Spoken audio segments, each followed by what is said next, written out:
Diane a 20 ans et un point commun avec plusieurs joueurs de la sélection turque. Il n'était pas né la dernière fois que son pays a joué en Coupe du Monde. O yüzden heyecanlıyım. C'est sûr, je suis très excité. Ces derniers temps, je regarde pas mal de vidéos de notre dernier mondial en 2002 pour me mettre dans l'ambiance. La Turquie est un pays de football. On adore le football. On n'a peut-être pas la meilleure équipe, mais on a ce qu'il faut pour créer la surprise. Başına bela açabiliriz. Décalage horaire oblige, Mehmet Khan, 19 ans, est prêt à se lever très tôt jusqu'à 5 heures du matin pour suivre les rencontres. Ama yıllar sonra Dünya Kupası'na gitmek... C'est génial ce sentiment de revenir dans la course après toutes ces années. J'ai confiance en nos joueurs. Arda, Zeki, Kenan, Keremé, ce sont des diamants bruts. Avec eux, je suis sûr qu'on peut réussir. Başarılı olacağımıza kesinlikle inanıyorum. Et fait, lui, a 9 ans. En ce moment, dans sa cour de récré, on s'échange cartes et stickers de l'équipe nationale. Son préféré, Arda Güler, 21 ans, qu'on surnomme le Messi turc. Arda Güler, il joue au Real Madrid, vous savez. Avoir Arda Güler dans notre équipe nationale, c'est une très grande chance. Je crois vraiment qu'on sera champion du monde. Türkiye milli takımı Türkiye'nin şampiyonu olabilir. Premier match de l'équipe turque, ce dimanche contre l'Australie. À 9h, Ankara, RFI. Et en attendant, le Mexique, pays hôte de la compétition, et l'Afrique du Sud ouvre le bal. Coup d'envoi de la rencontre ce soir 19h, temps universel, à suivre en intégralité sur les antennes africaines de RFI. Dans le reste de l'actualité, le Moyen-Orient où l'Iran annonce la fermeture totale du détroit d'Ormuz alors que les États-Unis ont de nouveau lancé des frappes contre l'Iran la nuit dernière. Téhéran a riposté en visant une nouvelle fois des cibles militaires américaines en Jordanie, au Koweït et à Bahreïn. 2 mois après l'entrée en vigueur du cessez-le-feu, la trêve semble plus que jamais fragilisée.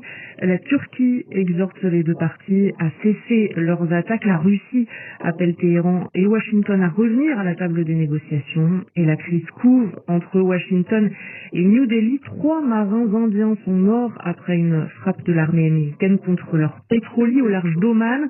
Washington affirme avoir visé un navire transportant du pétrole iranien en violation d'un blocus. New Delhi condamne cette attaque. Les précisions d'Abdullah Ali. Dans la capitale indienne, les officiels affichent stupeur et un embarras visible. La mort de 3 marins indiens tués par une frappe américaine dans le golfe d'Oman place le gouvernement dans une position intenable.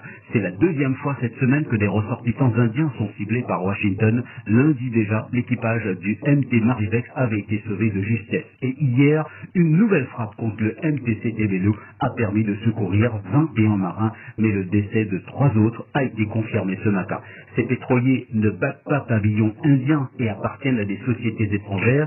Si l'on ignore précisément qu'ils transportaient du brut pour le marché indien, ils opéraient dans un couloir énergétique vital pour l'Inde. Face à la gravité des faits, le ministère indien des Affaires étrangères a convoqué hier Jason Meeks, le chef de mission adjoint américain. L'ambassadeur Sergio Gore étant en déplacement. New Delhi a officiellement condamné l'attaque tout en évitant soigneusement de nommer les États-Unis pour préserver ses alliances. Abdullah Erali, New Delhi, RFI. Israël oppose un refus d'entrée sur son territoire à une journaliste française. Et cette journaliste, c'est notre collègue Alice Frossard. RFI dénonce son refoulement à l'arrivée à l'aéroport de Tel Aviv alors qu'elle disposait d'une autorisation de voyage et d'une demande de visa presse en bonne et due forme. Les autorités israéliennes n'ont pas transmis à RFI de justification quant à cette décision. RFI proteste contre cette expulsion qui constitue donc une entrave à la liberté de la presse.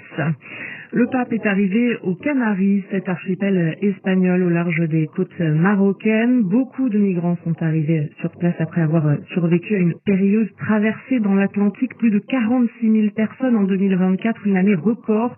Le pape veut interpeller le monde sur le sort des migrants aujourd'hui. En Colombie, c'est l'aboutissement de plusieurs années de mobilisation des femmes indigènes. Après 2 ans de discussion, le Sénat a adopté hier une loi qui interdit l'excision dans le pays. Bonjour Justine Fontaine. Bonjour. Des mutilations génitales qui sont pratiquées sur les petites filles à la naissance par certains peuples autochtones. Et l'adoption du texte hier a été accueillie par des cris de joie au Sénat.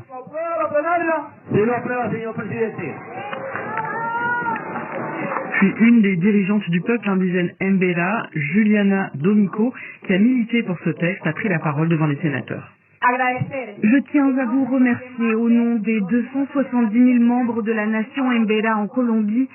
C'en est fini de cette pratique néfaste. Ce n'est pas une pratique culturelle, non. Ça a été imposé à nos communautés. L'excision continue d'être pratiquée sur des petites filles chez ce peuple de l'ouest du pays. On ne connaît pas avec certitude l'origine de cette pratique, mais l'une des hypothèses est qu'elle a pu être apportée lors de la colonisation et de la traite des esclaves en Colombie. La dirigeante autochtone insiste sur le besoin de prévention plus que de répression des communautés. Il y a beaucoup de lois, mais pour qu'elles soient mises en œuvre, nous avons besoin de budget pour continuer de lutter, pour faire disparaître les mutilations génitales féminines sur notre territoire. L'excision, c'est-à-dire le plus souvent une ablation du clitoris, peut provoquer des hémorragies, des infections et aller jusqu'à la mort.